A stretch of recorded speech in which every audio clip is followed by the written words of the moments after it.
Au milieu de ce monde raffiné se trouvait Clara. C'était une jeune serveuse, âgée de 23 ans seulement.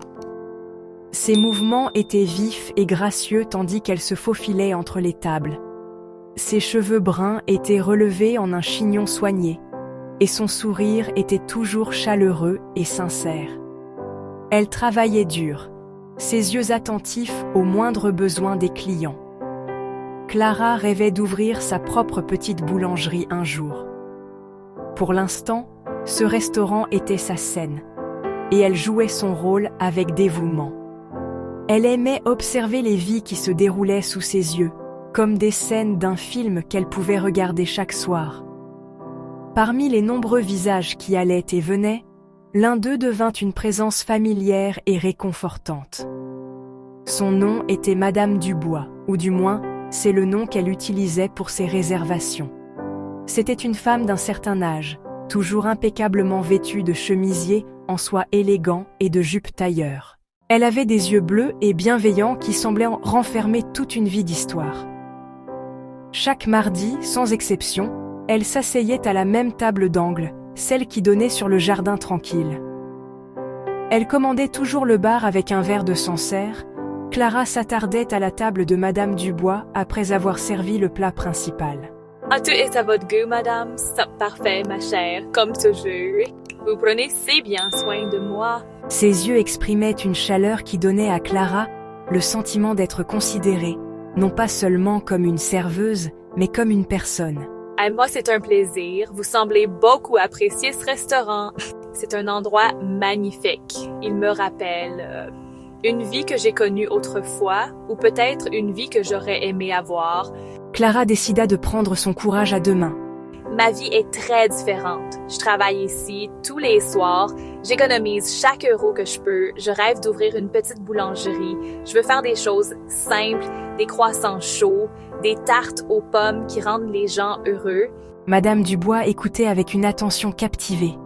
Un sourire sincère illumina son visage. Une boulangerie. Quel rêve merveilleux et tangible, créé de ses propres mains, à apporter du réconfort aux autres. C'est un but magnifique, Clara.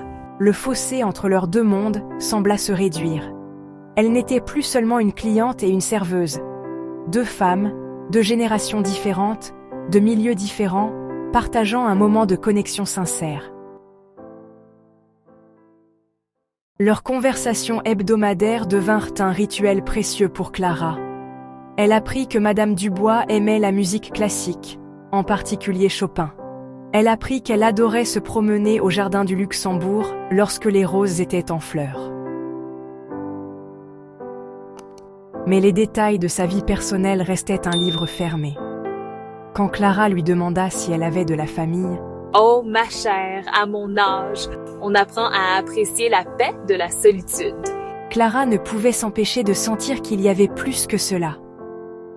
L'élégance de cette femme semblait être un bouclier soigneusement construit. Ses beaux vêtements et ses manières parfaites étaient comme un costume qu'elle portait pour affronter le monde.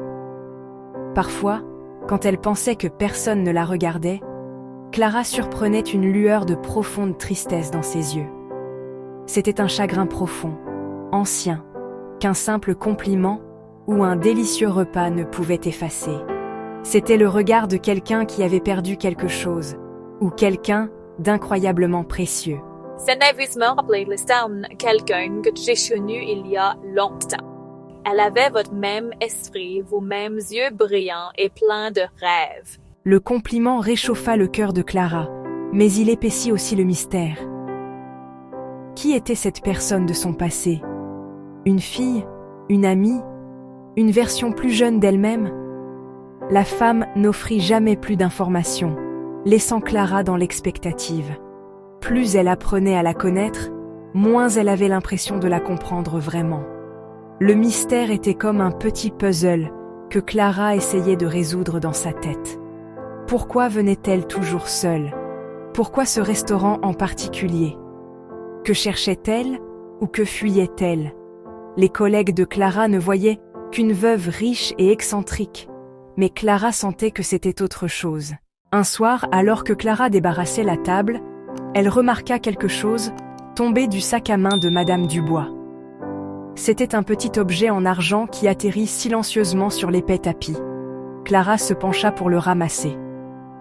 Ce n'était pas n'importe quel objet. C'était une minuscule boîte à musique, finement sculptée. Elle était vieille et ternie, manifestement très aimée. Sa surface était gravée de fleurs délicates et d'une seule initiale. A. Clara la tenait dans sa paume, sentant sa fraîcheur et le poids des souvenirs qu'elle contenait certainement. Elle la rendit à Madame Dubois, dont le visage avait pâli. La femme plus âgée la reprit vivement, ses mains tremblant légèrement, tandis qu'elle la serrait contre sa poitrine. Merci, elle est très précieuse pour moi. Pour la première fois, Clara vit une fissure dans son armure parfaitement composée. La réaction fut si forte, si pleine d'émotions brutes, qu'elle surprit Clara. La boîte à musique était clairement plus qu'une simple babiole. C'était une clé pour son cœur bien gardé. Clara n'arrivait pas à se sortir cette image de la tête. Le A sur la boîte, le regard paniqué de la femme, la façon dont elle la tenait comme si c'était une chose vivante. Après son service, Clara se retrouva à passer devant une vieille boutique d'antiquités. Dans la vitrine, elle vit une collection de boîtes à musique similaires. Sur un coup de tête, elle entra et interrogea le vieil antiquaire à leur sujet. Le mardi suivant, Madame Dubois n'arriva pas à son heure habituelle. Clara ne cessait de jeter des coups d'œil à la table d'angle vide, une boule d'inquiétude se formant dans son estomac. 7 heures passèrent, puis 8 heures. La place resta vide. Une fois son service terminé, elle consulta le carnet de réservation. Le nom Dubois y figurait, accompagné d'un numéro de téléphone.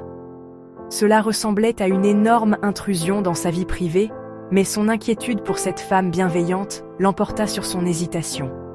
Prenant une profonde inspiration, elle composa le numéro sur son téléphone personnel, le cœur battant. Le téléphone sonna plusieurs fois avant qu'une voix faible et fragile ne réponde. Allô, Madame Dubois, c'est Clara du restaurant. Je me suis inquiétée de ne pas vous voir ce soir. Est-ce que tout va bien? Il y eut une longue pause à l'autre bout du fil. Puis, un sanglot doux et brisé. Oh, Clara, ma chère enfant, je ne vais pas bien. C'est un jour difficile aujourd'hui. L'anniversaire. L'esprit de Clara s'emballa. L'anniversaire de quoi? D'un décès? D'une perte? Puis-je faire quelque chose?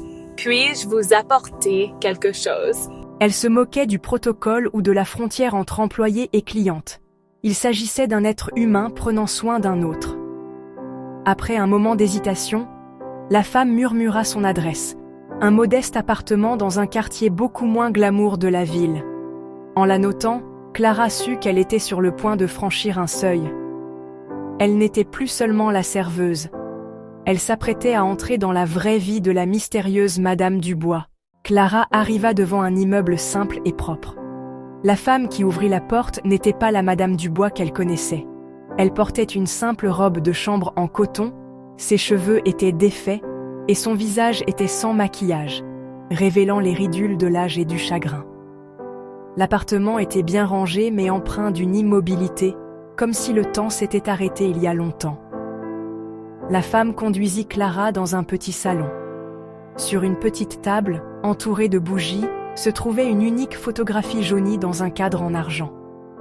Elle montrait une belle jeune femme aux yeux vifs et joyeux, vêtue d'un costume de ballet. Elle souriait, les bras étendus dans une pose gracieuse. À côté de la photo se trouvait la petite boîte à musique en argent. Clara regarda la photographie, puis la femme à côté d'elle. La ressemblance était là, dans la forme des yeux et la douce courbe des lèvres, mais la joie avait disparu. Elle s'appelait Annelise, c'était ma fille. Le cœur de Clara se serra. Le A sur la boîte à musique. Tout prenait sens maintenant. Annelise. Elle était danseuse. Une ballerine merveilleusement talentueuse à l'Opéra de Paris. Elle était mon monde entier, mon soleil et mes étoiles. Continua-t-elle, ses doigts traçant le bord du cadre. Elle adorait le bar et ce restaurant, c'était son préféré. Nous devions venir ici pour son 21e anniversaire. Des larmes coulèrent sur son visage alors qu'elle racontait enfin son histoire. Mais elle n'a jamais atteint son anniversaire. Il y a eu un accident, une voiture, elle est partie comme ça. L'histoire jaillit, un torrent de chagrin contenu pendant des décennies. Elle expliqua que son vrai nom était Hélène. Madame Dubois était une fiction, un nom qu'elle utilisait pour construire un mur autour de son cœur brisé. Venir au restaurant chaque semaine était sa façon de maintenir vivant le souvenir d'Annelise, de partager un repas avec son fantôme dans l'endroit qu'elle avait tant aimé. Hélène avoua qu'après la mort d'Annelise, son monde s'était effondré. Son mari était décédé quelques années auparavant.